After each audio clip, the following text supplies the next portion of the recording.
are two ways to designate a beneficiary on one of these retirement funds. One is on the document itself. You're working with New York Life, you have a 401k, and you designate John as the beneficiary. That's a designated beneficiary.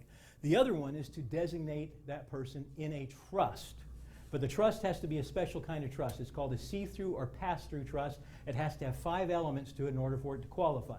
For instance, if you leave some money to a charity, it doesn't qualify. It sends it out so it can't qualify anymore. But if it leave it to somebody who's identifiable, John, let's say, then he's a designated beneficiary. And so the same laws that apply to naming it on the form from the company apply to naming it in the trust. Same exact laws exactly. Now lawyers, financial planners don't do this, and if you're a financial planner, I'm not saying anything to offend you because I'm doing this quickly and I apologize. But financial planners don't think about a couple of things.